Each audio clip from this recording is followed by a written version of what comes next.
Assalamualaikum warahmatullahi wabarakatuh. Sahabat muslimin dan musliman dimanapun Anda berada, pejuang dan perindu Baitullah. Kembali lagi bersama saya Kang DP ya dari Perdian Negara. Kita pada kesempatan ini akan berbincang mengenai umroh mandiri. Regulasinya gimana sih sebetulnya? Apa yang dimaksud dengan umroh mandiri? Yang memang terjadi sekarang ya, ramai lagi. Bukan hal yang baru, tapi akan terus ada. Makanya kita di sini akan lebih mengerucutkan umroh mandiri dari sisi regulasi. Karena fundamental umroh mandiri itu ya regulasi gitu. Makanya kita akan coba kerucutkan dari sisi regulasi. Nah, sebetulnya umroh mandiri ini bukan hal yang baru ya, ada di Indonesia. Ini sudah lama ada umroh mandiri, mungkin bagi para umroh traveler gitu ya, lebih dikenal dengan namanya umroh privat gitu ya. Dulu namanya umroh privat, satu orang, dua orang, lima orang, sekeluarga, itu umroh privat dan tetap melalui travel atau PPIU. Nah, ada muncul istilah umroh mandiri itu sekitar awal tahun 2024 ya. Nah, populer umroh mandiri di sosial media. Nah, dan bahkan disampaikan oleh salah seorang anggota dewan yang terhormat yang pada saat itu beliau menjadi wakil ketua MPR RI. Nah, sehingga kami dari perwakilan Travel PPIU Jawa Barat bersilaturahmi kepada beliau di bulan Maret 2024 untuk berdiskusi seputar dengan umroh mandiri. Dan nyatanya umroh mandiri itu sebetulnya adalah awalnya umroh untuk pemegang visa transit umroh begitu. Jadi waktu itu pesawat Saudi Airlines itu menyediakan visa umroh transit. Jadi kalau teman-teman bepergian ke Eropa, itu kalau menggunakan Saudi Airlines dan diberikan visa umroh transit selama 3 kali 24 jam atau lebih waktu itu. Nah, visa umroh tersebut bisa dilakukan untuk umroh ke Jeddah dalam waktu ya 3 kali 24 jam. Jadi sebetulnya konteks umroh mandiri itu adalah sebetulnya untuk memfasilitasi jamaah umroh yang transit. Sebetulnya begitu ya. Jadi udah kelihatan ya konteks besar itu sebetulnya mah bukan untuk menjadi umroh mandiri ini berdiri sendiri menjadi tanpa travel, bukan. Justru mengakomodir segmen jamaah yang tidak memungkinkan daftar ke travel atau PPIU seperti visa umroh transit tersebut yang difasilitasi oleh Saudi Airlines. Kemudian berkembang menjadi isu yang waktu itu sangat bergejolak begitu ya, karena ada pertentangan dari travel begitu ya, dan juga disetujui oleh segmen tertentu yang memang mendefinisikan umroh mandiri itu umroh bebas tanpa PPIU. Paham Pak? Travel bukan. Jadi umroh mandiri bukan umroh tanpa travel, bukan. Ya, dan itu sudah terklarifikasi oleh Bapak anggota Dewan yang terhormat yang waktu itu adalah Wakil Ketua MPR RI periode 2019-2024 ya. Salah satunya saya juga berdiskusi ke sana. Nah, lanjut ke regulasinya. Nah, saat ini sekarang ini regulasi umroh mandiri itu memang ada dua regulasi ya, seperti mungkin teman-teman juga lihat di layar. Yang pertama adalah muncul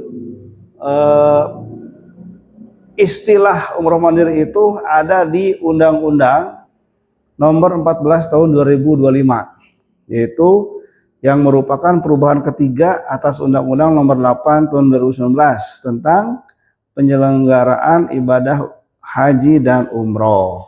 Nah, Undang-Undang nomor 8, Undang-Undang nomor 14 tahun 2025. Ini yang kedua adalah, ingat, bukan hanya undang-undang aja nih umroh mandiri itu. Tapi saat ini sekarang tanggal 16 Juli 2006 itu umroh mandiri itu ada juga regulasi turunannya, yaitu Peraturan Menteri Haji dan Umroh nomor 4 tahun 2025 yang di launching pada tanggal 20 November 2025. Nah, ingat ya, umroh mandiri itu jadi regulasinya nggak berdiri sendiri, nggak bisa berdasarkan undang-undang aja. Ada turunannya, yaitu PMHU nomor 4 tahun 2025. Nah, begitu. Kita coba cek apa yang terjadi. Nah, di Undang-Undang 14 tahun 2005 betul pertama kali muncul istilah umroh mandiri. Nah, jadi teman-teman bisa lihat pasal 86 menyebutkan perjalanan ibadah umroh dilakukan A. melalui PPIU, B. secara mandiri atau melalui menteri. Nah, menarik ya. Jadi seolah-olah umroh mandiri itu terpisah tanpa travel. Tidak begitu. Sekali lagi saya sampaikan bahwa umroh mandiri itu tetap harus melalui travel. Ya, di mana kok di sini ayatnya tidak ada, gitu ya. Nah, inilah menjadi sebuah polemik ya dalam Undang-Undang Nomor 14 Tahun 2025 ini. Dalam pasalnya disebutkan ada umroh mandiri, tapi definisinya tidak ada, teman-teman. Itu menimbulkan sebuah polemik gitu ya. Sebetulnya definisi umroh mandiri itu apa? Karena dari definisi itu bisa menentukan tata laksananya bagaimana, begitu ya. Dan itu cukup lama sekali, gitu ya. Beberapa bulan seolah-olah umroh mandiri itu terdefinisikan liar, gitu, sehingga dimanfaatkan oleh oknum-oknum yang melakukan umroh tanpa travel. Wah, nggak bisa begitu, gitu ya. Nah, kemudian di mana muncul definisi umroh mandiri? Itu tadi ada di PMHU nomor 4 tahun 2025. Nah, baru di Peraturan Menteri Haji dan Umroh nomor 4 tahun 2025 ini muncul definisi umroh mandiri. Nah, di ketentuan umum nomor 3 disebutkan, ibadah umroh mandiri adalah ibadah umroh yang dilakukan oleh seseorang yang bertanggung jawab sendiri untuk mengatur ritual ibadah, pengurusan visa, tiket pesawat, akomodasi, konsumsi, transportasi, dan asuransi di Arab Saudi dari penyedia layanan melalui sistem informasi kementerian.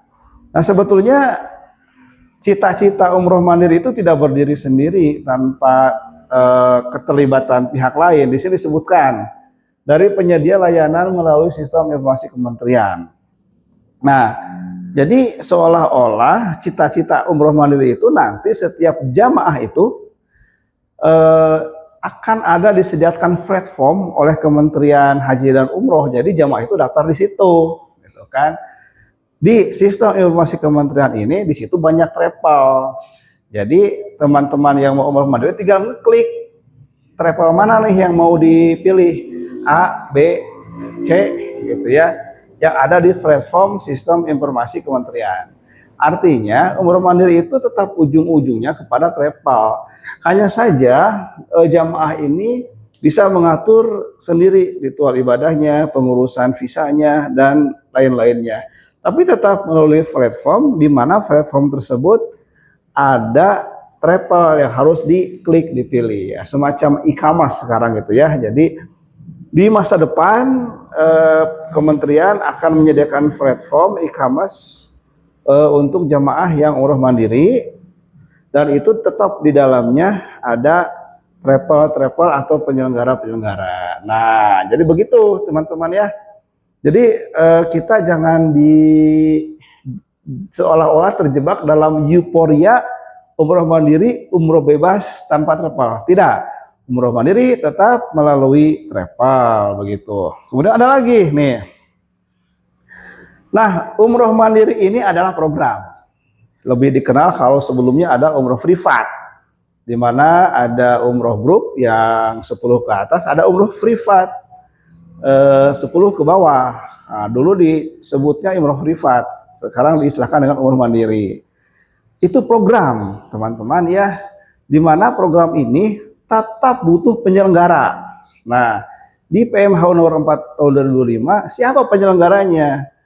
Penyelenggara perjalanan ibadah umroh yang selanjutnya disingkat PPU adalah Biro Perjalanan Wisata yang memiliki perizinan berusaha untuk menyelenggarakan perjalanan ibadah umroh.